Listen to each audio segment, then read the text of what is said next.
Sir. ಎಲ್ಲರೂ ಎತ್ತಿದ್ರೋಣ, ಯಾರು ಹತ್ತಲ್ಲ ಕೂತ್ಕೊಳ್ಳೋಣ. ಬನ್ನಿ.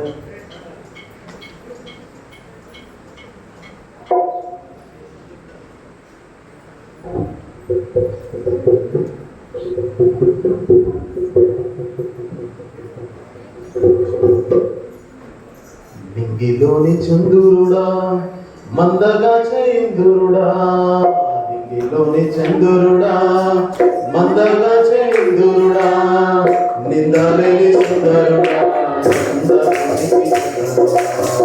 నిందలేని సుందరుడా చంద్రభూమికి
ಕೂತ್ಕೊಳ್ಳೋಣ.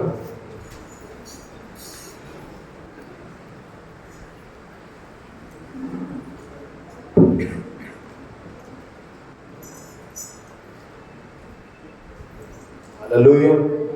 ಎಲ್ಲರೂ ಸಂತೋಷವಾಗಿದ್ದೀರಾ? ಆಮೆನ್. ಸಂತೋಷವಾಗಿದ್ದೀರಾ? ಸಂತೋಷವಾಗಿದ್ದೀರಾ ಇಲ್ವಾ? ಆಮೆನ್. ನಾವು ಸಂತೋಷವಾಗಿರಬೇಕು. ಯಾಕಂದ್ರೆ ಪಾಪರಹಿತನಾದ ದೇವರು ನಮಗೋಸ್ಕರ ಪಾಪಿಯಾಗಿ ನಾವು ರಕ್ಷಿಸಲ್ಪಡೋದಕ್ಕೋಸ್ಕರ ತನ್ನ ಪ್ರಾಣವನ್ನು ಕೊಟ್ಟಂತ ದಿನ. Hallelujah, hallelujah. ಎಲ್ಲರೂ 5ನೇ ಮಾತನ್ನ ಶ್ರದ್ಧೆಯಿಂದ ಕೇಳೋಣ. ಬೇರೆ ಯೋಹಾನ ಬರೆಸುವಾರ್ತೆ 19ನೇ ಅಧ್ಯಾಯ 28ನೇ ವಚನ.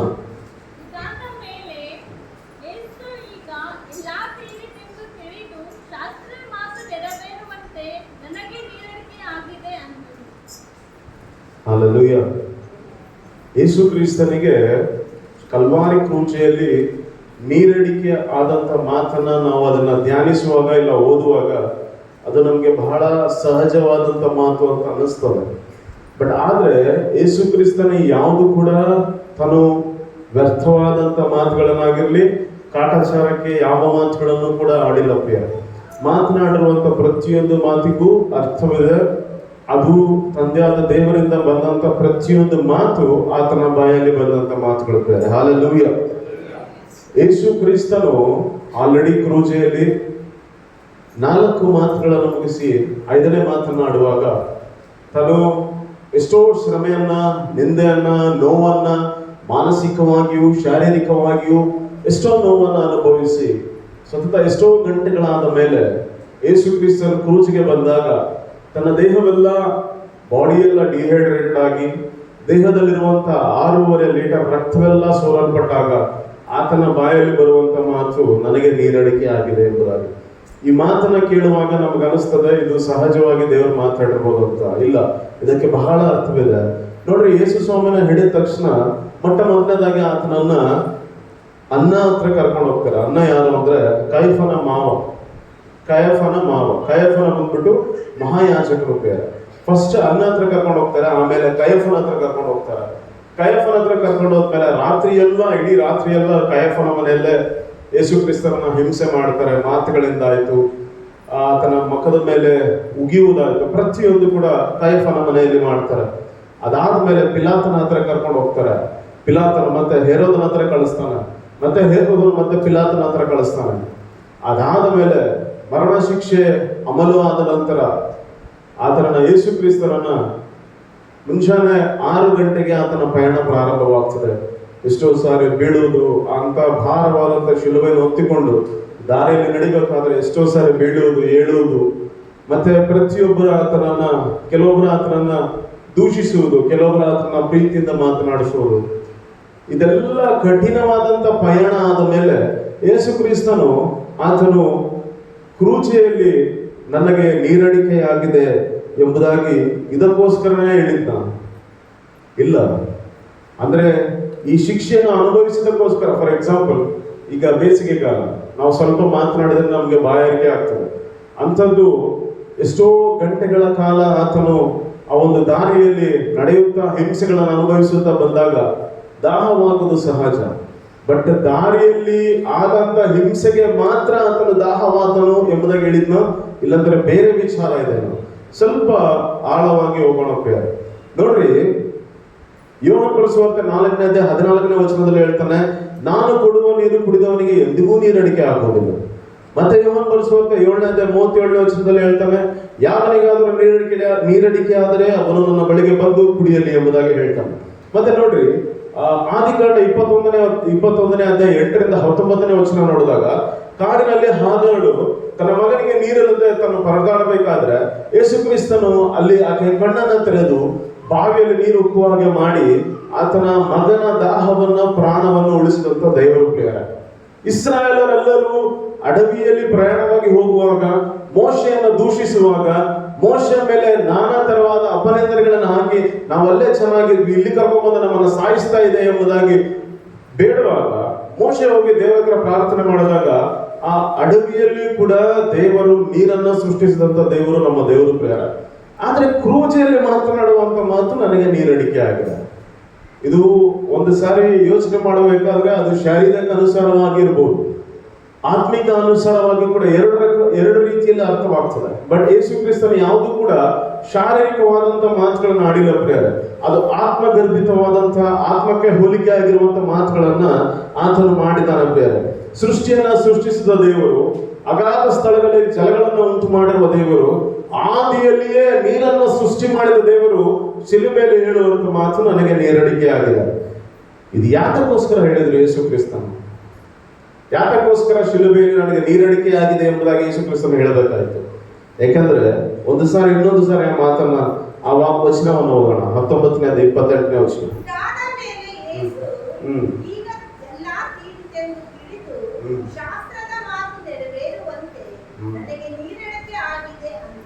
ಯಾವ ಮಾತು? ಶಾಸ್ತ್ರದ ಮಾತು ನೆರವೇರುವಂತ ಪ್ರಿಯರೇ. ಅಂದ್ರೆ ನೋಡ್ರಿ, ಅಷ್ಟು ಹಿಂಸೆ, ಅಷ್ಟು ಬಾಧೆ, ಅಷ್ಟು ಕಠಿಣಕರವಾದಂತ ಪರಿಸ್ಥಿತಿಯಲ್ಲಿ ಕ್ರೂಜಲ್ಲಿ ಇದ್ದಾಗಲೂ ಕೂಡ ಯೇಸು ಕ್ರಿಸ್ತನಿಗೆ ಶಾಸ್ತ್ರದಲ್ಲಿ ಬರೆದಿರುವಂತ ಮಾತು ನೆನಪಿಗೆ ಬರ್ತಾ ಇದ್ದಾರೆ. ನೋಡ್ರಿ, ಯೇಸು ಕ್ರಿಸ್ತನು ವಾಕ್ಯವನ್ನ ಅಷ್ಟು ಗೌರವಿಸ್ತಾ ಇದ್ರು ಪ್ರಿಯರೇ. ಯೇಸು ಕ್ರಿಸ್ತನು ಅಂತ ಭಯಂಕರವಾದಂತ ಪರಿಸ್ಥಿತಿಯಲ್ಲಿ ಕೂಡ ಶಾಸ್ತ್ರದಲ್ಲಿರುವಂತ ಮಾತು ಆತನಿಗೆ ನೆನಪು ಬರ್ತಾ ಇದೆ.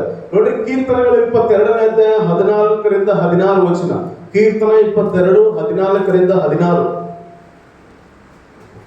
ನಾನು ಒಯ್ಯಲ್ಪಟ್ಟ ನೀರಿನಂತಿದ್ದೇನೆ, ನನ್ನ ಎಲುಬುಗಳೆಲ್ಲ ಸಡಲಿ ಹೋಗಿವೆ, ನನ್ನ ಗುಂಡಿಗೆ ಮೇಣದಂತೆ ನನ್ನಲ್ಲಿ ಕರಗಿ ಹೋಗಿದೆ, ನನ್ನ ಶಕ್ತಿಯು ಗೋಕಿಯ ಹಾಗೆ ಒಣಗಿ ಹೋಗಿದೆ, ನನ್ನ ನಾಲಿಗೆಯು ಅಂಗಳಕ್ಕೆ ಹತ್ತಿ ಹೋಗಿದೆ, ನೀನು ನನ್ನನ್ನು ಮಣ್ಣಿಗೆ ಸೇರಿಸುತ್ತಿ. ನನ್ನ ನಾಲಿಗೆಯು ಅಂಗಳಕ್ಕೆ ಹತ್ತಿ ಹೋಗಿದೆ. ನೋಡ್ರಿ, ಇದು ಆಲ್ರೆಡಿ ಶಾಸ್ತ್ರದಲ್ಲಿ ಬರೆದಿದೆ ಪ್ರಿಯರೇ. ನೋಡಿ, ನನ್ನ ಎಲುಬುಗಳೆಲ್ಲ ಸಡಿಲವಾದವು, ನನ್ನ ಗುಂಡಿಗೆ ಮೇಣದಂತೆ ನನ್ನಲ್ಲಿಯೇ ಕರಗಿ ಹೋಗಿದೆ. ಮೇಣದಂತೆ ಅಂದ್ರೆ ಕ್ಯಾಂಡಲ್ ಹಾಗೆ ನನ್ನಲ್ಲೇ ಕರಗಿ ಹೋಗಿದೆ. ನೋಡ್ರಿ, ನಾಲಿಗೆಯು ಅಂಗಳಕ್ಕೆ ಅಂದ್ರೆ ಒಳಗಡೆ ಅಂಟುಕೊಂಡಿದೆ ನಾಲಿಗೆ ಅಂತೇಳಿ ಆಲ್ರೆಡಿ ಶಾಸ್ತ್ರದಲ್ಲಿ ಆ ಮಾತು ಬರೆದಿದೆ ಪ್ರಿಯರೇ. ಅದೇ ಕೀರ್ತನೆಗಳು 69ನೇ ಅಧ್ಯಾಯ 21ನೇ ವಚನ. ನನಗೆ ಉಣ್ಣುವುದಕ್ಕೆ ಕಹಿಯಾದ ವಸ್ತುವನ್ನು, ಬಾಯಾರಿದಾಗ ಹೊಡಿತ ದ್ರಾಕ್ಷಾರಸವನ್ನು ಕೊಟ್ಟರು. ಯಾವಾಗ?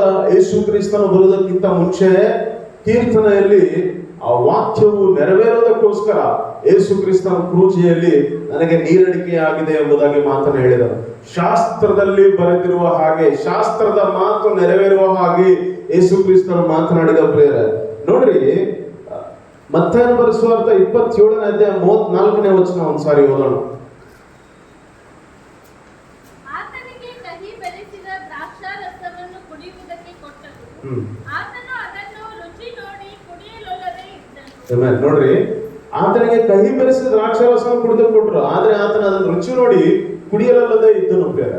ನೋಡ್ರಿ, ಯೇಸು ಕ್ರಿಸ್ತನ ನೀರಡಿಕೆ ಆಗಿದೆ ಎಂಬುದಾಗಿ ಶಾಸ್ತ್ರದ ಮಾತು ನೆರವೇರೋದಕ್ಕೋಸ್ಕರ ಯೇಸು ಕ್ರಿಸ್ತನ ಮಾತನಾಡರು. ಆದ್ರೆ ಇವರು ಆ ಶಿಲುಬೆ ಹತ್ರ ಇರುವಂತಹ ಸೈನಿಕರು ಆ ಒಂದು ಸ್ಪಂಜನ ನೀರು, ಆ ಒಂದು ದ್ರಾಕ್ಷರಸದಲ್ಲಿ ಹದ್ದಿ ಕೊಡಬೇಕಾದ್ರೆ ಯೇಸು ಕ್ರಿಸ್ತನ ಅದನ್ನು ತೆಗೆದುಕೊಳ್ಳಿಲ್ಲ ಪ್ರಿಯರೇ. ಯಾಕಕ್ಕೋಸ್ಕರ ತೆಗೆದುಕೊಳ್ಳಿಲ್ಲ ಅಂದ್ರೆ, ದ್ರಾಕ್ಷರಸವನ್ನ ಏನಕ್ಕೋಸ್ಕರ ಕೊಡ್ತಾರೆ ಅಂದ್ರೆ ಇಟ್ಸ್ ಲೈಕ್ ಅನಸ್ಥೀಶಿಯಾ ಹಾಗೆ. ಲೈಕ್ ಏನಂದ್ರೆ ಅದೊಂದು ಮತ್ತು ಬರ್ತದೆ ಪ್ರಿಯರೇ. ನಮ್ಮ ನೋವುಗಳನ್ನ ಸ್ವಲ್ಪ ಕಡಿಮೆ ಮಾಡೋದಕ್ಕೋಸ್ಕರ, ಲೈಕ್ ಅದು ಒಂದು ಪೇನ್ ಕಿಲ್ಲರ್ ಹಾಗೆ ವರ್ಕ್ ಮಾಡ್ತದೆ. ಅದಕ್ಕೋಸ್ಕರ ಅದನ್ನು ಕೊಡುವುದಕ್ಕೆ ಸೈನಿಕರ ಮುಂದಾದಾಗ ಅದು ಯೇಸು ಕ್ರಿಸ್ತನ ತೆಗೆದುಕೊಳ್ಳಿಲ್ಲ ಪ್ರಿಯರೇ. ಹಲ್ಲೆಲೂಯ. ನೋಡ್ರಿ, ಇಲ್ಲಿ ನೀರಡಿಕೆ ಎಂಬ ಮಾತು, ಈ ಒಂದು ಮಾತನ್ನ ಸ್ವಲ್ಪ ಆಳವಾಗಿ ನಾವು ಧ್ಯಾನ ಮಾಡೋಣ. ಯಾಕಂದ್ರೆ ನಾವು ದಿನಾಗ್ಲೂ ಒಂದು ಆಲಯಕ್ಕೆ ಬರ್ತಾ ಇದ್ವಿ. ಇವತ್ತು 7 ವಾಕ್ಯಗಳನ್ನು ನಾವು ಕೇಳ್ತಾ ಇದ್ವಿ. ಯಾವುದಾದ್ರೂ ಒಂದನ್ನು ನಾವು ದೇವರಿಂದ ಕಲೀಲೇಬೇಕು. ಇವತ್ತು ಏನಾದ್ರೂ ನಾವು ಕಲಿತು ನಾವು ಮನೆಗೆ ಹೋಗಿ ಅದನ್ನ ನಾವು ದಿನನಿತ್ಯದ ಜೀವಿತದಲ್ಲಿ ಅಳವಡಿಸಿಕೊಳ್ಳೋದು ಬಹಳ ಪ್ರಾಮುಖ್ಯ ಪ್ರಿಯರೇ. ಒಂದು 4-5 ವ್ಯಕ್ತಿಗಳ ಬಗ್ಗೆ ನಾನು ಮಾತನಾಡ್ತೇನೆ. 5 ವ್ಯಕ್ತಿಗಳ ಬಗ್ಗೆ ನಾನು ಮಾತನಾಡ್ತೇನೆ. ಮೊಟ್ಟ ಮೊದಲನೇದಾಗಿ ದಯವಿಟ್ಟು ಸಹಕರಿಸ್ರಿ. ಆದಿಕಾಂಡ 24ನೇ ಅಧ್ಯಾಯ 13-14. ಇದು ರೆಬೆಕ್ಕಳ ಬಗ್ಗೆ ಮಾತನಾಡ್ತಾ ಇದ್ದಾರೆ. ದಯವಿಟ್ಟು ಕನ್ಫ್ಯೂಸ್ ಆಗ್ಬೇಡಿ, ಇಲ್ಲಿಂದ ಅಲ್ಲಿಗೆ ಯಾಕೆ ಜಂಪ್ ಆದ ಅಂತೇಳಿ ಅರ್ಥ ಮಾಡಿಕೊಳ್ಳೋಣ. ಕೆಲವು ವಿಷಯಗಳನ್ನ ದೇವರಿಂದ ಕಲಿಯೋಣ. ನಮ್ಮ ಜೀವಿತದಲ್ಲಿ ಕಲಿಯುವಂಥದ್ದು ಬಹಳ ಅವಶ್ಯಕ. ರೆಬೆಕ್ಕಳ ಬಗ್ಗೆ ಸ್ವಲ್ಪ ಹೊತ್ತು ಧ್ಯಾನ ಮಾಡೋಣ. ಆದಿಕಾಂಡ 24:13-14.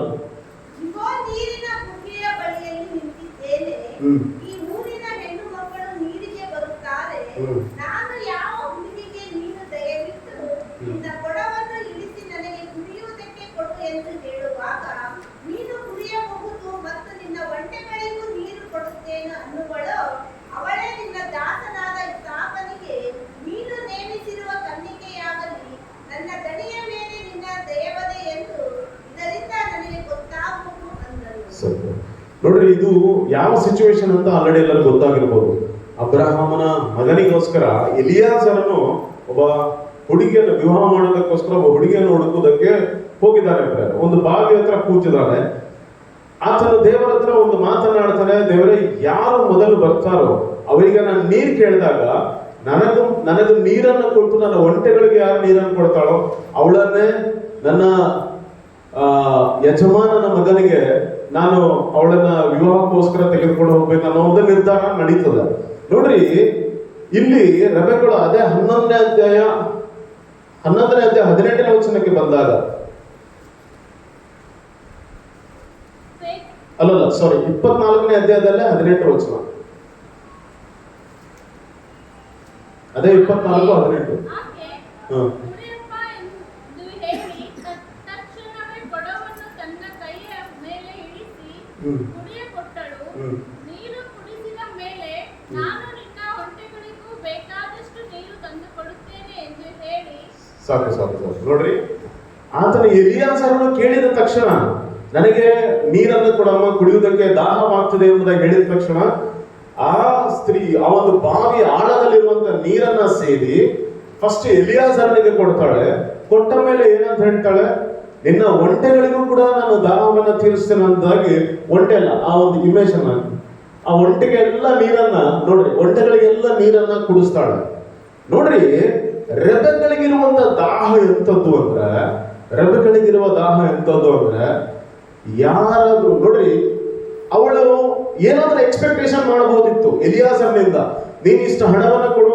ನೋಡ್ರಿ, ಒಂಟೆಗಳನ್ನ ಹಿಂದ್ಗಡೆ ಕೆಲವೊಬ್ಬರ ಒಂದು ಸರ್ವೆಂಟ್ಸ್ ಅನ್ನ ಎಲ್ಲ ಹಾಕೊಂಡು ಎಲಿಯಾಜರನು ಬಂದಾಗ ಯಾರಿಗಾದ್ರೂ ಸಹಾಯವನ್ನು ಕೇಳಿದಾಗ ನೀನ್ ಏನಾದ್ರೂ ನನಗೆ ಕೊಡು, ನಾನು ಸಹಾಯ ಮಾಡ್ತೀನಿ ಎಂಬುದಾಗಿ ಆ ರೆಬೆಕ್ಕಳು ಹೇಳ್ಬೋದು ಬೇರೆ. ಆದ್ರೆ ರೆಬೆಕ್ಕಳು ಏನನ್ನು ಕೂಡ ಅಪೇಕ್ಷಿಸದೆ, ಏನನ್ನು ಕೂಡ ಆತನಿಂದ ಬಯಸದೆ, ರೆಬೆಕ್ಕಳ ದಾಹ ಎಂತದ್ದು ಅಂದ್ರೆ, ಕಷ್ಟ ಏನಾದ್ರೂ ಸಹಾಯ ಅಂತ ಬಂದಾಗ ಹಿಂದೆ ಮುಂದೆ ಯೋಚನೆ ಮಾಡದೆ ಮಾಡುವಂತ ಸಹಾಯ ಅವಳ ದಾಹ ಬೇರೆ. ಹಲ್ಲೆಲೂಯಾ. ರೆಬೆಕ್ಕನ ದಾಹ ಎಂತದ್ದು ಅಂದ್ರೆ, ಆಕೆಗೆ ಎಷ್ಟೇ ಕಷ್ಟ ಆದ್ರೂ ಕೂಡ, ಎಷ್ಟು ಒಂಟೆಗಳು ಒಂದು ಕೂಡ ನೀರು ಕುಡಿತದ? ಒಂಟೆಗಳು ನಾರ್ಮಲ್ ಆಗಿ ನಾವು ಯೋಚನೆ ಮಾಡೋಣ, ಒಂದು ಒಂಟೆಗೆ ನೀರು ಕುಡಿಸ್ಬೇಕಂದ್ರೆ ಎಷ್ಟು ಕೊಡಗಳು ಹಾಕ್ಬೋದು? ಸಹಜವಾಗಿ ಒಂದು 5 ಇಲ್ಲ ಒಂದು 10 ಅನ್ಕೊಳ್ಳೋಣ. ಮೇ ಬಿ ಒಂದು 5 ಒಂಟೆಗಳಿದ್ವು ಅನ್ಕೊಳ್ಳಿ, ಎಷ್ಟು ಕೊಡಗಳು ಸೇರ್ಬೇಕಾಗಿ? 50 ಕೊಡಗಳನ್ನ ಸೇರ್ಬೇಕು. ಎಲಿಯಾಜರನಿಗೆ ಒಂದು ಕೊಡ ಅನ್ಕೊಳ್ಳೋಣ, ಟೋಟಲ್ 51 ಕೊಡಗಳನ್ನ ಸೇರ್ಬೇಕು. ಏನೂ ಕೂಡ ಅಪೇಕ್ಷಿಸದೆ, ಎಲಿಯಾಜರನ ಕಡೆಯಿಂದ ಯಾವುದನ್ನು ಕೂಡ ಬಯಸದೆ, ಅವಳ ದಾಹ ಎಂತದ್ದು ಅಂದ್ರೆ, ಕಷ್ಟ ಅಂತ ಬಂದಾಗ ಮೊಟ್ಟ ಮೊದಲನೇದಾಗಿ ಸಹಾಯಕ್ಕೋಸ್ಕರ ನಿಂದಿರುವಂತ ದಾಹ ಅವಳದಾಗಿದೆ ಬೇರೆ. ಹಲ್ಲೆಲೂಯಾ. ನಾವಿವತ್ತು ನಮ್ಮ ಜೀವಿತದಲ್ಲಿ ಏನನ್ನ ಕಲಿಬೇಕಂದ್ರೆ, ಎದುರು ಇರುವಂತ ವ್ಯಕ್ತಿಯಿಂದ ನಾವು ಅಪೇಕ್ಷಿಸುವುದಲ್ಲ, ನಮಗೆ ಆದಷ್ಟು ಸಹಾಯವನ್ನ ನಾವು ಮಾಡುವಂಥದ್ದು ನಮ್ಮ ದಾನ ಆಗಿರಬೇಕು ಬೇರೆ. ಹಲ್ಲೆಲೂಯಾ. ನೋಡ್ರಿ, 2ನೇ ಅರಸುಗಳು 4ನೇ ಅಧ್ಯಾಯ 8-10 ವಚನಗಳು ಓದೋಣ. ಇಲ್ಲಿ ಶುನೇಮಿಯ ಸ್ತ್ರೀಯ ಬಗ್ಗೆ ನಾವು ಮಾತನಾಡೋಣ, ಸ್ವಲ್ಪ ಧ್ಯಾನ ಮಾಡೋಣ. 2ನೇ ಅರಸುಗಳು 4ನೇ ಅಧ್ಯಾಯ 8-10. ಒಂದು ಸಾರಿ ಎಲೀಷನು ಶೂನೇಮಿಗೆ ಹೋದನು. ಅಲ್ಲಿ ಒಬ್ಬ ಕುಲೀನ ಸ್ತ್ರೀಯು ಅವನನ್ನು ತನ್ನ ಮನೆಯಲ್ಲಿ ಊಟ ಮಾಡಬೇಕೆಂದು ಒತ್ತಾಯಪಡಿಸಿದಳು. ಅಂದಿನಿಂದ ಅವನು ಆ ಮಾರ್ಗದಿಂದ ಹೋಗುವಾಗಲೆಲ್ಲ ಆ ಮನೆಯಲ್ಲಿ ಊಟ ಮಾಡುತ್ತಿದ್ದನು. ಸರಿ, ಒಂದು ನಿಮಿಷ ನೋಡ್ರಿ, ಎಲಿಯನು ಅವನು ಸುವಾರ್ತೆಗೋಸ್ಕರ ಆಕೆ ಮನೆ ಮುಂದ್ಗಡೆ ಹಾದು ಹೋಗುವಾಗಲೆಲ್ಲ ಒಂದು ಸಾರಿ ಆತನನ್ನ ಇನ್ವೈಟ್ ಮಾಡ್ತಾಳೆ ಮನೆಗೆ. ಅಯ್ಯ ಬರ್ರಿ, ಊಟ ಮಾಡ್ರಿ, ನನ್ನ ಮನೆಯಲ್ಲಿ ಊಟ ಮಾಡಿ ಎಂಬುದಾಗಿ ಶುನೇಮಿಯಳ ಸ್ತ್ರೀ ಆ ಒಂದು ಎಲಿಯನಿಗೆ ಒಂದು ಇನ್ವೈಟ್ ಮಾಡ್ತಾಳೆ. ದೇವ ಸೇವಕರನ್ನ ಮನೆಗೆ ಕರೀತಾಳೆ, ಇನ್ವೈಟ್ ಮಾಡಿ ಅವರಿಗೆ ಅತಿಥಿ ಸತ್ಕಾರವನ್ನು ಮಾಡ್ತಾಳೆ. ಮತ್ತೆ ಮುಂದಿನ ವಚನ ಓದಬೇಕಾದ್ರೆ ಅವ್ರು ಬರುವ ಪ್ರತಿ ಸಾರಿ ಅವಳ ಮನೆಯಲ್ಲಿ ಬಂದು ಊಟ ಮಾಡ್ತಾಳೆ.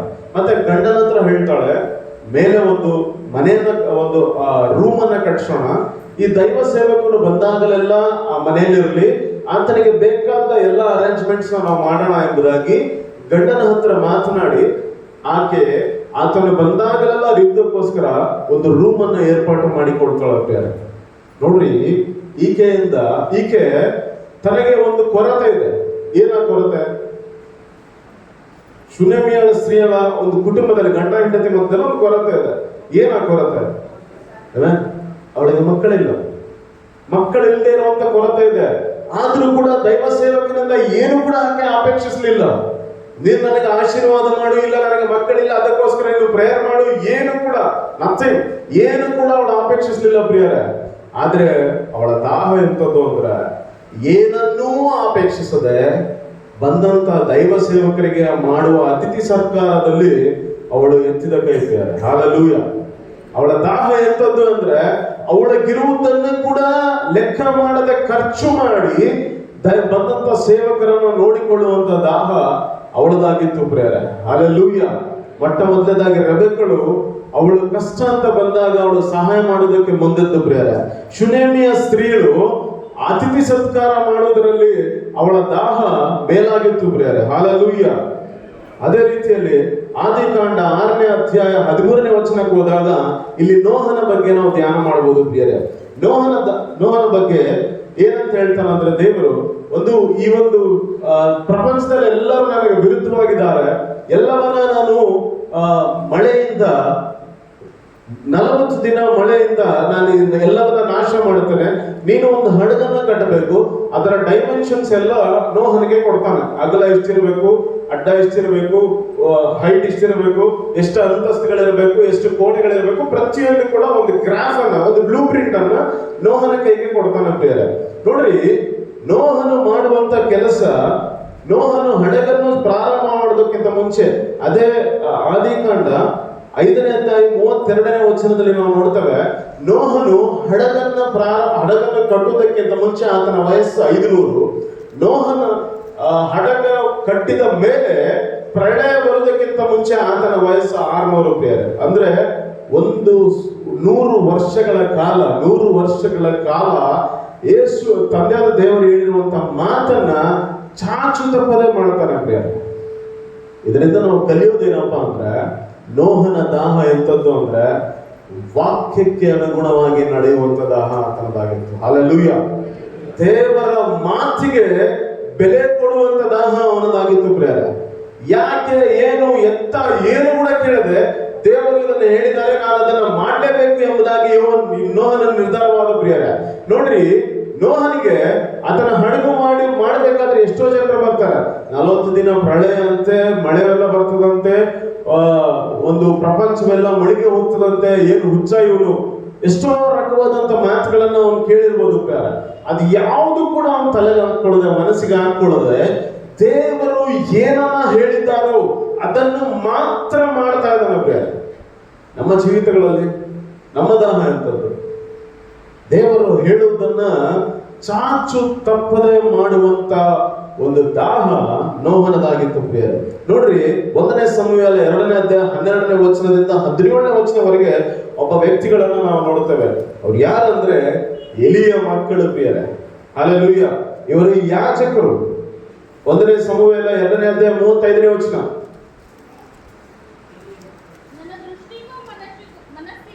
ಒಂದು ನಿಮಿಷ ಫಸ್ಟ್ ಇದು 12ನೇ ವಚನ ಓದೋಣ.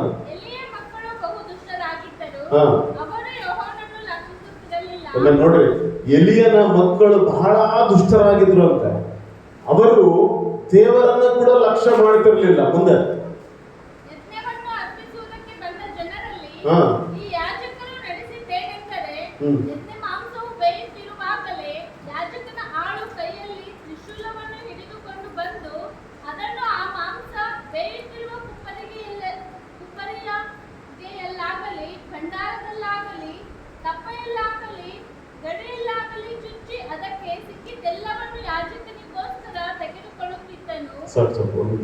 ನೋಡ್ರಿ, ಎಲಿಯನ ಮಕ್ಕಳು ಎಂತ ದುಷ್ಟರು ಅಂದ್ರೆ, ಯೇಸು ಕ್ರಿಸ್ತನಿಗೋಸ್ಕರ ಅರ್ಪಿಸಿರುವಂತ ಒಂದು ಯಜ್ಞದಲ್ಲಿ ಆ ಮಾಂಸ ಕುದಿಬೇಕಾದ್ರೆ ಫಸ್ಟ್ ಅವರೇ ಅದನ್ನ ಚುಚ್ಕೊಂಡು, ಒಂದು ಇಮೇಜ್ ತೋರಿಸ್ರಿ, ಒಂದು ಇಮೇಜ್ ಇದೆ ನೋಡಿ, ಅವರು ಅದನ್ನ ಚುಚ್ಚಿ ಅದಕ್ಕೆ ಎಷ್ಟು ಮಾಂಸ ಬರ್ತದೋ ಫಸ್ಟ್ ಅವರು ಅದನ್ನ ತೆಗೆದುಕೊಳ್ತಾರೆ ಬೇರೆ. ಇದಲ್ಲ, ನೆಕ್ಸ್ಟ್ ಇನ್ನೊಂದು ಇಮೇಜ್ ನೋಡಿ. ಫಸ್ಟ್ ಶೂಲವನ್ನ ಚುಚ್ಚಿ ಅವರಿಗೆ ಬರುವಂತ ಎಷ್ಟು ಅದಕ್ಕೆ ಚುಚ್ಕೊಳ್ತದೋ ಆ ಮಾಂಸವನ್ನೆಲ್ಲ ಅವರು ತಿನ್ನುವುದಕ್ಕೋಸ್ಕರ ತಿಂತಾರೆ ಪ್ರಿಯ. ನೋಡ್ರಿ, ಎಷ್ಟು ದೇವರಿಗೆ ನೈವೇದ್ಯವನ್ನು ಕೂಡ ಅರ್ಪಿಸುವುದಕ್ಕಿಂತ ಮುಂಚೆನೆ ಅವರ ಕೆಲಸಗಳನ್ನ ಮಾಡ್ತಾರೆ. ನೋಡ್ರಿ, ದೇವರ ಒಂದು ಮನಸ್ಸಿನಲ್ಲಿ ಅವರು ದ್ರೋಹಿಗಳಾಗಿ ಉಳಿದ್ರು ಪ್ರಿಯರೇ. ಎಲಿಯನ ಮಕ್ಕಳ ನೋಡ್ರಿ, 1ನೇ ಸಮುವೇಲ 2ನೇ ಅಧ್ಯಾಯ 35ನೇ ವಚನ ಒಂದ್ಸರಿ ಓದೋಣ.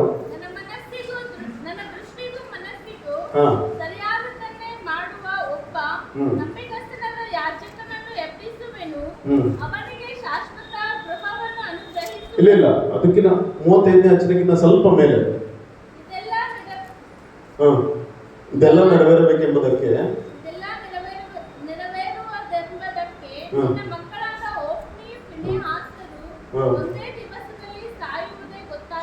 ಸಾಕು. ನೋಡ್ರಿ, ದೇವರ ಕಣ್ಣೆದುರಿಗೆ ಅವರ ದುಷ್ಟತನ ಎಷ್ಟಿತ್ತು ಅಂದ್ರೆ, ದೇವರು ಏನ್ ಡಿಸೈಡ್ ಆದ ಅಂದ್ರೆ ಅವರಿಬ್ಬರನ್ನು ಕೂಡ ಒಂದೇ ಸಾರಿ ಸಾಯಿಸ್ಬೇಕಂತ ಡಿಸೈಡ್ ಆದ ಬೇರೆ. ನೋಡ್ರಿ, ಇವರ ದಾಹ ಎಂಬುದು ಎಂತದ್ದು ಅಂದ್ರೆ ದೇವರ ಜೊತೆಗೆ ವೈರ್ಯವನ್ನು ಹುಟ್ಟಿಸುವಂತ ದಾಹ, ದೇವರ ಜೊತೆಗೆ ಕೋಪ, ದೇವರಿಗೆ ವಿರುದ್ಧವಾಗಿ ಎದ್ದು ನಿಂತುವಂತ ದಾಹ ಪ್ರಿಯರೇ ಇವರು. ಅಂದ್ರೆ ದೇವರ ಮಾತಿಗೆ ಬೆಲೆ ಇಲ್ಲ. ಯಾಜಕರಾಗಿ ಯಾಜಕತ್ವದಲ್ಲಿ ಹೇಗಿರಬೇಕು ಎಂಬುದಾಗಿ ಇವ್ರಿಗೆ ಗೊತ್ತಿಲ್ಲ. ಯಾವುದು ಕೂಡ ಇವರಿಗೆ ಇಷ್ಟ ಬಂದ ಹಾಗೆ ಬದುಕುವುದು ಇವರ ದಾಹ. ಯವನಸ್ಥರಾದ ನಾವು, ನಮ್ಮ ದಾಹ ಎಂಥದ್ದಾಗಿರಬೇಕು? ನಮಗೆ ಇಷ್ಟ ಬಂದ ಹಾಗೆ ಬದುಕೋಸ್ಕರ ನಾವಿಲ್ಲಿಲ್ಲ. ದೇವರು ಹೇಳಿರುವಂತ ಮಾತುಗಳನ್ನು ಸಾರವಾಗಿ ನಾವು ಬದುಕಲಿಕ್ಕೆ ನಾವಿಲ್ಲಿದ್ದೇವೆ ಪ್ರಿಯರೇ. ನೋಡ್ರಿ, ಕಡೆಯದಾಗಿ ಒಬ್ಬರನ್ನು ನಾನು ಪರಿಚಯ ಮಾಡಿಸಿ ವಾಕ್ಯವನ್ನು ಮುಗಿಸ್ತೇನೆ. ಸಾಮರ್ಯ ಸ್ತ್ರೀ, ಯೋಹಾನ ಬರೆದ ಸುವಾರ್ತೆ 4ನೇ ಅಧ್ಯಾಯ 5-6.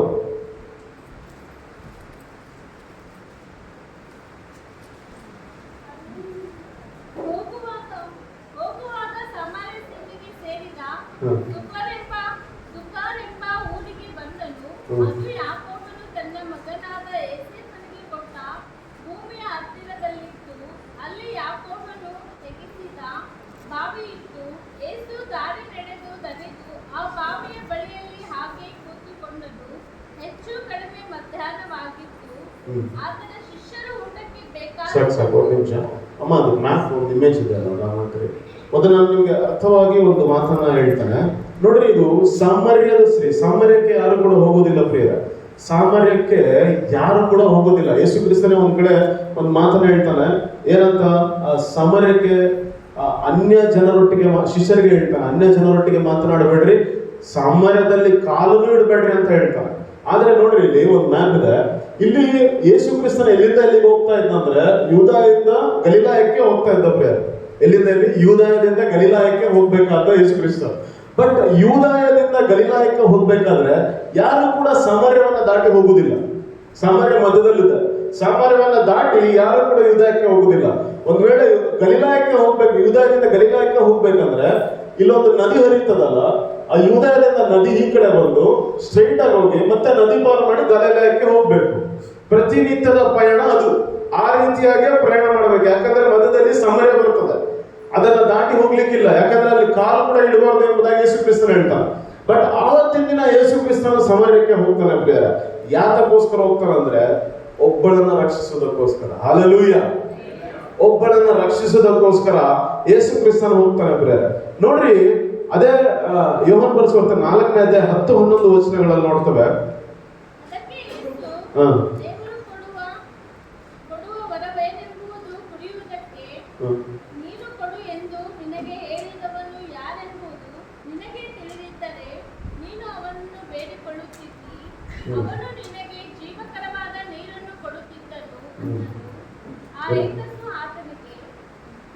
ಸಾಕು ನೋಡ್ರಿ, ಈಗ ನೀರಿನ ಬಗ್ಗೆ ಡಿಸ್ಕಷನ್ ನಡೀತದ. ಆಕೆ ಯೇಸು ಕ್ರಿಸ್ತನ ಏನ್ ಕೇಳ್ತಾನೆ? ನನಗೆ ನೀರು ಕೊಡು ಅಂತ ಕೇಳ್ತಾನೆ. ಆಕೆ ಏನ್ ಹೇಳ್ತಾಳೆ? ನೀನು ಯೂದದವರಲ್ಲ ಅಂದ್ರೆ ಏನರ್ಥ ಅಲ್ಲಿ? ಯೂದದವರು ಸಮರ್ಯದವ್ರ ಜೊತೆ ಸೇರೋದು ಪದ್ಧತಿ ಇಲ್ಲ ಬೇರೆ.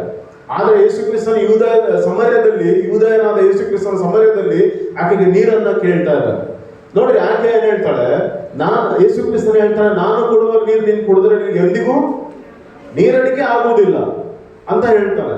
ನೋಡ್ರಿ, ಅವಾಗ ಈಕೆ ಮಾತನಾಡುವಂತ ಮಾತು ನೆಕ್ಸ್ಟ್ 13ನೇ ವಚನ ನೋಡೋಣ. ಈ ನೀರನ್ನು ಕುಡಿಯುವವರೆಲ್ಲರಿಗೆ ಹ್ಮ್. ತಿರುಗಿ ನೀರಡಿಕೆಯಾಗುವುದು. ಹಾ. ನಾನು ಕೊಡುವ ನೀರನ್ನು ಕುಡಿದವನಿಗೆ ಎಂದಿಗೂ ನೀರಡಿಕೆಯಾಗುವುದಿಲ್ಲ. ಹ್ಮ್. ನಾನು ಅವನಿಗೆ ಕೊಡುವ ನೀರು ಅವನಲ್ಲಿ ಉಕ್ಕುವ ಹೊರತೆಯಾಗಿದ್ದು ನಿತ್ಯ ಜೀವವನ್ನು ಉಂಟು ಮಾಡುವುದು ಎಂದು ಹೇಳಿದನು. ನೆಕ್ಸ್ಟ್ ಆ ನೆಕ್ಸ್ಟ್ ಹೆಂಗಸು, ಹ್ಮ್. ಅಯ್ಯ, ಹ್ಮ್. ನನಗೆ ಆ ನೀರನ್ನು ಕೊಡು, ಕೊಟ್ಟರೆ ಇನ್ನು ಮೇಲೆ ನನಗೆ ನೀರಡಿಕೆಯಾಗಲಿಕ್ಕಿಲ್ಲ. ನೋಡ್ರಿ, ಯೇಸು ಕ್ರಿಸ್ತನನ್ನ ಒಬ್ಬ ದೇವರನ್ನಾಗಿಯೋ ಒಬ್ಬ ವ್ಯಕ್ತಿಯನ್ನಾಗಿ ಅವಳು ನೋಡ್ತಾ ಇದ್ದಾಳೆ. ನೋಡ್ರಿ, ಯೇಸು ಕ್ರಿಸ್ತನಿಗೆ ಏನಂತ ಕೇಳ್ತಾ ಇದ್ದಾಳೆ ಅಂದ್ರೆ, ಅಯ್ಯ ನನಗ ನೀರು ಕೊಡು, ಕೊಟ್ರೆ ಇನ್ ಮೇಲೆ ನನಗೂ ಮೋಸ್ಟ್ಲಿ ನೀರಡಿಕೆ ಆಗ್ಲಿಕ್ಕಿಲ್ಲ. ಅಂತ ನೀರು ಯಾವುದೋ ಗೊತ್ತಿಲ್ಲ, ನನಗೂ ಆ ನೀರಡಿಕೆ ಅಂತ ನೀರಿದ್ರೆ ನನಗೂ ಕೊಡು. ಒಂದ್ ವೇಳೆ ಫ್ಯೂಚರ್ ಅಲ್ಲಿ ನನಗೆ ಯಾವತ್ತೂ ಕೂಡ ನೀರಡಿಕೆ ಆಗ್ಲಾರ್ದಂಗೆ ನಾನು ಇರ್ತೀನಿ ಅಂತ ಕೇಳ್ತಾ ಇದ್ದಾರೆ. ಯಾಕಂದ್ರೆ ಮುಂದೆ 16-18ನೇ ವಚನ ನೋಡ್ಬೇಕಾದ್ರೆ ಅವಳಿಗೆ ಅವಳ ಪರಿಸ್ಥಿತಿ ಎಂತದ್ದು ಎಂಬುದಾಗಿ 16-18ನೇ ವಚನ ಹೇಳ್ತದೆ. ಯೇಸು ಕ್ರಿಸ್ತನ ಆಕೆ ಹತ್ರ ಮಾತಾಡಿದಾಗ ನಿನ್ನ ಗಂಡನನ್ನು ಕರೆದುಕೊಂಡು ಬಾ ಅಂತ ಹೇಳ್ತಾನೆ. ಆದ್ರೆ ಆಕೆ ಹೇಳ್ತಾಳೆ, ನನಗೆ ಗಂಡನು ಇಲ್ಲ ಎಂಬುದಾಗಿ. ಹೌದು, ನೀನು ಹೇಳೋದು ಸರಿಯೇ, ನಿನಗೆ ಗಂಡನಿಲ್ಲ, ನಿನಗೆ 5 ಜನ ಇದ್ದಾರೆ, 5 ಜನ ಗಂಡಂದರಿದ್ದಾರೆ ಎಂಬುದಾಗಿ ಹೇಳ್ತಾನೆ. ಹಲ್ಲೆಲೂಯ. ಅವಳ ಪರಿಸ್ಥಿತಿ ಎಂತದ್ದು ಗೊತ್ತಾ? ಮಾರ್ಕನ್ ಬರೆಸುವಂತೆ 10ನೇ ಅಧ್ಯಾಯ 12ನೇ ವಚನ ಹೇಳ್ತದೆ. ಮಾರ್ಕನ್ ಬರೆಸುವಂತೆ 10ನೇ ಅಧ್ಯಾಯ 12ನೇ ವಚನ ನೋಡ್ರಿ. ಮತ್ತು ಹೆಂಡತಿಯನ್ನು ತನ್ನ ಗಂಡನನ್ನು ಬಿಟ್ಟು ಬೇರೊಬ್ಬನನ್ನು ಮದುವೆ ಮಾಡಿಕೊಂಡರೆ ಅವಳು ವ್ಯಭಿಚಾರ ಮಾಡಿದವಳಾಗಿದ್ದಾಳೆ ಎಂದು ಹೇಳಿದರು. ನೋಡ್ರಿ, ಆಲ್ರೆಡಿ ಗಂಡನಿದ್ದಾನೆ, ಅವನನ್ನು ಬಿಟ್ಟು ಬೇರೆ ಗಂಡನನ್ನು ಮಾಡಿಕೊಂಡ್ರೆ ಏನದರ್ಥ? ಈಗ 5 ಜನ ಗಂಡಂದ್ರಿದ್ದಾರೆ. ಇವಳ ಪರಿಸ್ಥಿತಿ ಏನು? ಆಮೆನ್. ನೋಡ್ರಿ, ಯೇಸುವಿನ ದೃಷ್ಟಿಗೆ ಆಕೆ ಕಾಣುವುದು ಯಾವ ರೀತಿ ಗೊತ್ತಾ? ಒಬ್ಬ ಪಾಪಿ. ಆದ್ರೆ ಅವಳು ಏನನ್ನು ಮಾಡ್ತಾಳೆ ಗೊತ್ತಾ? ಯೇಸು ಕ್ರಿಸ್ತನ ಮಾತಿಗೆ ಬೆಲೆ ಕೊಡ್ತಾಳೆ. ಯೇಸು ಕ್ರಿಸ್ತನ ಮಾತಿಗೆ ಬೆಲೆ ಕೊಟ್ಟು ಊರಲ್ಲಿ ಹೋಗಿ ಎಲ್ಲರಿಗೂ ಹೇಳ್ತಾಳೆ. ಏನಂತ? ಒಬ್ಬರು ಪ್ರವಾದಿ ಬಂದಿದ್ದಾನೆ, ನಾನು ಅನ್ಕೊಳ್ತೇನೆ ಮೇ ಬಿ ಆತನೇ ಮೆಸ್ಸಿಯನೇಮೋ ಏನೋ ಎಂಬುದಾಗಿ, ನೀವು ಬರ್ರಿ ಮಾತನಾಡೋಣ ಎಂಬುದಾಗಿ ಯೇಸುಗಳ ಜೊತೆಗೆ ಎಲ್ಲರೂ ಕರ್ಕೊಂಡು ಬರ್ತಾರೆ ಪ್ರಿಯರೇ. ಬಂದಾಗ ಯೇಸು ಕ್ರಿಸ್ತನ ಆ ಸಮರ್ಯದಲ್ಲಿ 2 ದಿನ ಇದ್ದು 2 ದಿನ ಕಾಲ ಅವರ ಜೊತೆಗೆ ಕಳೆದು ಹೋಗ್ತಾರೆ ಪ್ರಿಯರೇ. ಈ ಸಮರ್ಯ ಸ್ತ್ರೀ ಮಾಡಿರುವಂತದ್ದು ಏನು ಗೊತ್ತಾ? ಇವಳ ದಾಹ ಏನು ಗೊತ್ತಾ? ಯೇಸು ಕ್ರಿಸ್ತನು ನಿಜವಾದ ದೇವರು ಎಂಬುದಾಗಿ ಅಂಗೀಕರಿಸಿದ ಮೇಲೆ ಎಲ್ಲರಿಗೂ ಯೇಸು ಕ್ರಿಸ್ತನ ಬಗ್ಗೆ ಹಂಚುವುದನ್ನ ಸ್ಟಾರ್ಟ್ ಮಾಡಿದ್ರು ಪ್ರಿಯರೇ. ಹಲ್ಲೆಲೂಯಾ. ಇವಳ ದಾಹ ಏನು ಗೊತ್ತಾ? ಯೇಸು ಕ್ರಿಸ್ತನ ಬಗ್ಗೆ ಆತನು ಮೆಸ್ಸಿಯನು ಎಂಬುದಾಗಿ ಎಲ್ಲರಿಗೆ ಹೇಳುವುದನ್ನ ಶುರು ಮಾಡಿದ್ದು ಪ್ರಿಯರೇ. ಆಕೆಗೆ ಸತ್ಯ ಗೊತ್ತಾಯ್ತು. ಸತ್ಯ ಗೊತ್ತಾದ ತಕ್ಷಣವೇ ತನ್ನ ಊರೊಳಗೆ ಹೋಗ್ತಾ ಇದ್ದಾಳೆ. ಯೇಸು ಕ್ರಿಸ್ತನ ಬಂದಿದ್ದಾನೆ, ಆತನು ನನ್ನ ಜೀವಿತದ ಬಗ್ಗೆ ಎಲ್ಲವನ್ನೂ ಹೇಳಿದ್ದಾನೆ ಎಂಬುದಾಗಿ ಎಲ್ಲರಿಗೂ ಸಾರಿ ಹೇಳ್ತಾ ಇದ್ದಾಳೆ ಪ್ರಿಯರೇ. ಅಂದ್ರೆ ಏನು? ಈಕೆಯ ಸೇವೆ ಜೀವಿತ ಪ್ರಾರಂಭ ಮಾಡಿದ್ದಾಳೆ ಪ್ರಿಯರೇ. ಹಲ್ಲೆಲೂಯಾ. ಈಕೆ ಹೇಗಿದ್ದು? ವ್ಯಭಿಚಾರಿಯಾಗಿದ್ದು. ಯೇಸು ಕ್ರಿಸ್ತನನ್ನ ನೋಡಿದ ತಕ್ಷಣ ಆಕೆ ಜೀವಿತ ಹೇಗೆ ಮಾರ್ಪಡ್ತು? ಆಕೆ ಜೀವಿತ ಹೇಗೆ ಮಾರ್ಪಡ್ತು? ಆಕೆ ಯೇಸು ಕ್ರಿಸ್ತನ ಬಗ್ಗೆ ಇನ್ನೊಬ್ಬರಿಗೆ, ಎಲ್ಲಾ ಜನರಿಗೆ ಹಂಚುವುದನ್ನು ಪ್ರಾರಂಭ ಮಾಡಿದ್ದು ಬೇರೆ. ಆಕೆ ದಾಹ ಎಂತದ್ದು ಗೊತ್ತಾ? ಸತ್ಯವನ್ನು ಗೊತ್ತಾದ ಮೇಲೆ ಎಲ್ಲರಿಗೆ ಹಂಚುವಂತ ದಾಹ ಅವಳದಾಗಿತ್ತು ಪ್ರೇರೆ. ನಮ್ಮ ದಾಹ ಎಂತದಾಗಿರ್ಬೇಕು? ಈ ಚರ್ಚಿಗೆ 60 ವರ್ಷ ಒಂದು ಹಿಸ್ಟರಿ ಇದೆ. ಈ ಸಭೆಗೆ 60 ವರ್ಷ ಹಿಸ್ಟರಿ ಇದೆ ಪ್ರೇರೆ. ನೋಡ್ರಿ, ನಮ್ಮ ದಾಹ ರೆಬೆಕಳ ಹಾಗೆ, ಶುನೇಮಿಯ ಸ್ತ್ರೀಯಳ ಹಾಗೆ, ನೋಹನನ ಹಾಗೆ ದೇವರ ಮಾತನ್ನು ಕೇಳುವುದರಲ್ಲಿ, ಹಾಗೆ ಸಮರ್ಯದ ಸ್ತ್ರೀಯ ಹಾಗೆ ದೇವರು ಕೇಳಿದ ಮಾತುಗಳನ್ನ ಇತರರಿಗೆ ಹಂಚುವುದರಲ್ಲಿ ನಾವು ಎಡಬಿಡದೆ ನಮ್ಮ ಜೀವಿತಗಳಲ್ಲಿರಬೇಕು ಪ್ರಿಯರೇ. ನೋಡ್ರಿ, 1 ತಿಮೋಥಿ 1ನೇ ಅಧ್ಯಾಯ 15ನೇ ವಚನ, ಲಾಸ್ಟ್ ರೆಫರೆನ್ಸ್ ಮುಗೀತು. ಕ್ರಿಸ್ತ ಯೇಸುವಿನ ಈ ಲೋಕಕ್ಕೆ ಬಂದನು ಎಂಬ ವಾಕ್ಯವು ನಂಬತಕ್ಕದ್ದಾಗಿಯೂ ಸರ್ವಾಂಗೀಕರವಾಗಿಯೂ ಲೋಕಕರವಾಗಿಯೂ ಅದೇ. ಆ ಪಾಪಿಗಳಲ್ಲಿ ನಾನೇ ಮುಖ್ಯ. ನೋಡ್ರಿ, ಪೌಲನು ಹೇಳ್ತಾನೆ, ಆ ಪಾಪಿಗಳಲ್ಲಿ ನಾನೇ ಮುಖ್ಯ. ಕ್ರಿಸ್ತ ಯೇಸು ಏನಕ್ಕೋಸ್ಕರ ಬಂದನು? ಪಾಪಿಗಳನ್ನ ರಕ್ಷಿಸುವುದಕ್ಕೋಸ್ಕರ ಈ ಲೋಕಕ್ಕೆ ಬಂದನು ಪ್ರಿಯರ. ನಮಗಾಗಿ, ನಮ್ಮ ಸಂಬಂಧವಾಗಿ ಈ ಲೋಕಕ್ಕೆ ಬಂದನು. ನಾವು ಪ್ರತಿನಿತ್ಯಲು ದೇವರ ವಾಕ್ಯಗಳನ್ನು ಕೇಳ್ತೇವೆ, ಪ್ರತಿನಿತ್ಯಲು ದೇವರ ಒಂದು ಮನಸ್ಸನ್ನು ಅರ್ಥ ಮಾಡಿಕೊಳ್ತೇವೆ. ಆದರೆ ದೇವರ ಬಗ್ಗೆ ನಾವು ಇನ್ನೊಬ್ಬರಿಗೆ ಹೇಳಲಿಕ್ಕೆ ನಾವು ಸಿದ್ಧರಿಲ್ಲ. ನಾವು ದೇವರ ಸೇವೆಯನ್ನು ಮಾಡುವ ಹಂಗಿನಲ್ಲಿದ್ದೇವೆ ಪ್ರಿಯರ. ನಾವು ಎಂತ ಒಂದು ಸಿಚುವೇಶನ್ ಅಲ್ಲಿ ಇದ್ದೀವಿ ಅಂದ್ರೆ, ಯೇಸು ಕ್ರಿಸ್ತನಿಗೆ ಒಂದು ದಾಹ ಇದೆ. ಆ ದಾಹವನ್ನ ನಾವು ಈಗ ತೀರಿಸಬೇಕು ಪ್ರಿಯರೇ. ಹಲ್ಲೆಲೂಯಾ. ಆತನ ದಾಹವನ್ನು ಸುನೇಮಿಯ ಸ್ತ್ರೀಗಳು ಆ ಒಂದು ಸಮರ್ಯ ಸ್ತ್ರೀಗಳು ಹೇಗೆ ಯೇಸು ಕ್ರಿಸ್ತನ ಬಗ್ಗೆ ತಿಳಿದ ತಕ್ಷಣವೇ ಎಲ್ಲರಿಗೆ ತನ್ನ ಗ್ರಾಮದಲ್ಲಿ ಯೇಸು ಕ್ರಿಸ್ತನ ಬಗ್ಗೆ ಹಂಚುವುದಕ್ಕೆ ಪ್ರಾರಂಭ ಮಾಡಿದಳು, ಹಾಗೆ ನಾವು ಕೂಡ ಯೇಸು ಕ್ರಿಸ್ತನನ್ನ ತಿಳಿದುಕೊಂಡ ತಕ್ಷಣವೇ ನಾವು ಇಷ್ಟೊತ್ತಿಗೆ ಪೌಲನು ಒಂದು ಕಡೆ ಹೇಳ್ತಾನೆ, ನೀವು ಇನ್ನೂ ಹಾಲು ಕುಡಿದರಲ್ಲಿದ್ರಿ ಯಾವಾಗ ಗಟ್ಟಿ ಪದಾರ್ಥಗಳನ್ನು ತಿನ್ನುತ್ತೀರಿ ಎಂಬುದಾಗಿ. ನಮ್ಮ ಜೀವಿತದಲ್ಲಿ ಗಟ್ಟಿ ಪದಾರ್ಥಗಳನ್ನು ತಿನ್ನುವ ಅನುಭವ ನಮ್ದಾಗಿರ್ಬೇಕು ಪ್ರಿಯರೇ. ಕಡೆದಾಗಿ ಎಲ್ಲರ ಕಣ್ಣುಗಳನ್ನ ಮುಚ್ಚುವುದಾದ್ರೆ ಒಂದು ಸಣ್ಣ ಪ್ರಾರ್ಥನೆ. ಸ್ತುತಿಗಳ ಮಧ್ಯದಲ್ಲಿ ಸಂಚರಿಸುವ ತಂದೆ ನನಗೆ ಸ್ತೋತ್ರ.